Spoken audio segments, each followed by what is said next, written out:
ဟုတ်ကဲ့ဒီတစ်ခါမှာတော့ကျမတို့မွေးစားကနေ2လအရွယ်ဖွံ့ဖြိုးမှုဖြစ်ပါတယ်ကိုယ့်ရဲ့ကလေးဒီမွေးစား1လကနေပြီးတော့2လအရွယ်ဖြစ်နေပြီဖွံ့ဖြိုးမှုကလေးတွေဘာလေးတွေကိုယ့်ကလေးမှာရှိရမယ်ဆိုတဲ့ဟာလေးကိုကျမတို့ကြည့်မှာဖြစ်ပါတယ်လာပါမယ်ပထမအဦးဆုံးကတော့ကျမတို့ကြက်သားကြီးဖွံ့ဖြိုးမှုပါ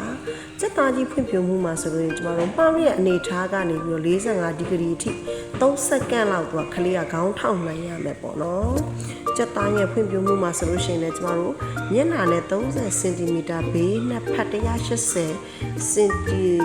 ဒီဂရီရွှေ့ရတဲ့အယုတ်တွေကိုသူကလိုက်ကြည့်နိုင်ရမယ်ပေါ့နော်ကြက်သားရဲ့ဖွံ့ဖြိုးမှုမှာဆိုလို့ရှိရင်တခါဘာသာစကားဖွံ့ဖြိုးမှုမှာဆိုလို့ရှိရင်ပြောတာကိုနားလဲတာဆိုလို့ရှိရင်စကားပြောနေတဲ့သူကိုသူက9စက္ကန့်လောက်ကြည့်တယ်လေပေါ့နော်ခလေးကဟုတ်ပြီဘာသာစကားဖွံ့ဖြိုးမှုမှာဖြစ်ချင်တာကိုပြောနိုင်ခြင်းမှာဆိုလို့ရှိရင်တော့ခလေးကအာကောင်တန်နေဖြစ်တဲ့အဲ့လိုမျိုးအတန်လေးပေါ့နော်အဲ့လိုအတန်လေးထွက်တန်နေရမယ်ပေါ့နော်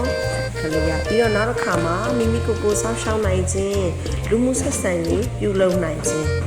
ပြုံးပြနေတဲ့သူဒါမှမဟုတ်စကားပြောနေတဲ့သူကိုပြန်ပြုံးပြတတ်မှာဒါမှမဟုတ်အတန်ထွက်တတ်ရမယ်ဟုတ်ပြီနော်ဒါဆိုလို့ရှိရင်ကျမဒီစာအုပ်ကလေးတွေအနောက်မှာကျမဒါလေးကိုတေးသေးချာချာထည့်ပေးထားပါတယ်ဘာကြောင့်လဲဆိုလို့ရှိရင်ကျမတို့ဒီမှာလေဒီစာအုပ်တွေကဖွံ့ဖြိုးမှုတွေကခလေးအသက်နောက်မှု3လထိပဲနောက်ကျတင်ပါတယ်ဒီထက်ပိုပြီးနောက်ကျခဲ့တော့တတိကြီးထားပြီးခလေးရဲ့ဖွံ့ဖြိုးမှုကိုတက်သိနားလဲပညာရှင်နဲ့ကြားတာရွှေနွေးရမှာဖြစ်ပါတယ်ဆိုပြီးတော့ကျမဒါလေးတေးသေးချာချာထည့်ပေးရတယ်ပေါ့နော်ဘာလို့လဲဆိုလို့ရှိရင်ကျမဒီမှာဆိုလို့ရှိရင်ဒီစာအုပ်မှာဆိုလို့ရှိရင်ကျမတို့မွေးစားကနေ1လရှိမယ်1လကနေပြီးတော့2လအရွယ်ထိရှိမယ်ပေါ့နော်ဒီမှာဆိုရင်ကျမတို့ဒီဖွံ့ဖြိုးမှုလမ်းညွှန်စာအုပ်ထဲမှာဆိုလို့ရှိရင်ကျမတို့ကဒီအခုစာအုပ်ကလေးထဲမှာဆိုလို့ရှိရင်ပေါ့ကျွန်တော်မွေးစားနေ1လနဲ့2လဒီထဲမှာဆိုကြွက်သားကြီးဖွံ့ဖြိုးမှုပါမယ်ကြွက်သားငယ်ဖွံ့ဖြိုးမှုပါမယ်ပြီးတဲ့အခါမှာနောက်တစ်ခုကပါလဲဆိုလို့ရှိရင်ဘာသာစကားဖွံ့ဖြိုးမှု2မျိုးပါမယ်ပေါ့နော်ပြောတာကိုနားလည်ခြင်း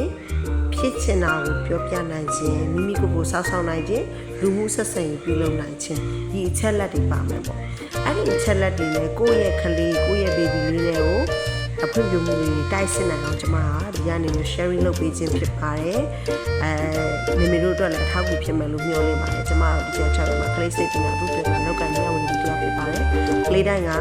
ကလေးတွေရဲ့စိတ်ကိုနားလည်ပြီးသူတို့ရဲ့ဖွံ့ဖြိုးမှုအတွက်မိဘတွေဆရာတွေနဲ့တူပူးပေါင်းလုပ်ကိုင်နေရှိပါတယ်ကလေးတိုင်းကပျော်ရွှင်ပြီးကျန်းမာတဲ့စိတ်ခံစားချက်အတွေးမြင်တဲ့အနာဂတ်ကောင်းမြောက်ပိုင်ဆိုင်စေချင်တာကတော့